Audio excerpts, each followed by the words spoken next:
ভারত পাক যুদ্ধের আবহে এবারে ড্রোন উদ্ধার বাংলায়। অযথা আতঙ্কিত না হওয়ার পরামর্শ দিল পুলিশ। বেশ কিছুদিন থেকেই যুদ্ধের আবহে ড্রোন নিয়ে আতঙ্ক তৈরি হয়েছে ভারত পাক সীমানায়। আর এবারে ভারত বাংলাদেশ সীমানায় উদ্ধার হলো ড্রোন, তাও আবার মুর্শিদাবাদ জেলার শামশেরগঞ্জে। যাকে ঘিরে কিছুটা হলেও উদ্বেগ তৈরি হয় এলাকার সাধারণ মানুষের মধ্যে। পরেই জানা গেল আসল রহস্য। শামশেরগঞ্জের নিমতিতার দুর্গাপুর সংলগ্ন এলাকা থেকে একটি ড্রোন উদ্ধার। শনিবার রাতে ড্রোনটি মুর্শিদাবাদের শামশেরগঞ্জের নিমতিতার সীমান্তবর্তী এলাকা বড়জদিহি থেকে সন্দেহজনক ড্রোন উদ্ধার করে ৭১ নম্বর বিএসএফ ব্যাটালিয়নের সদস্যরা।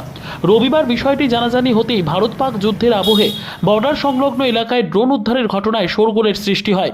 ড্রোনটি বাজেয়াপ্ত করে পুলিশ ও ভারতীয় সীমান্ত সুরক্ষা বাহিনী।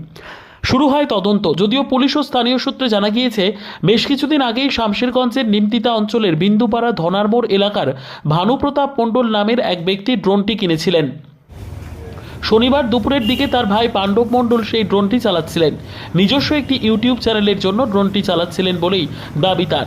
কিন্তু নিমতিতা অঞ্চলের কর্মকার পাড়া সংলগ্ন এলাকায় পাণ্ডব মণ্ডল ড্রোনটি উড়াতে গিয়ে দুর্ঘটনায় পড়ে যায় ড্রোনটি।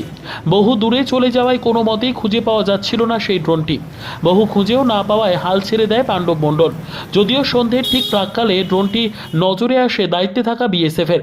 গঙ্গা নদী সংলগ্ন ফাঁকা মাঠ থেকে ড্রোনটি উদ্ধার করা হয়। তারপরে সেটি নিয়ে চলে যায় বিএসএফ। ড্রোনটি পরীক্ষা করে দেখা হচ্ছে। এদিকে শামশেরগঞ্জ থানার পুলিশ সূত্রে জানা যায়, ইউটিউব ভিডিও করার উদ্দেশ্যেই অনেকের মতো পাণ্ডব মণ্ডলও ড্রোন উড়াচ্ছিলেন। তখনই সেটি দূরে মাঠে পড়ে যায়।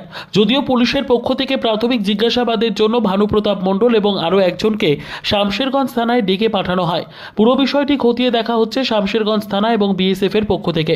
অযথা ড্রোন উদ্ধার নিয়ে কোনো রকম আতঙ্ক বা বিভ্রান্তি না ছড়ানোর পরামর্শ দিয়েছে শামশেরগঞ্জ থানার পুলিশ।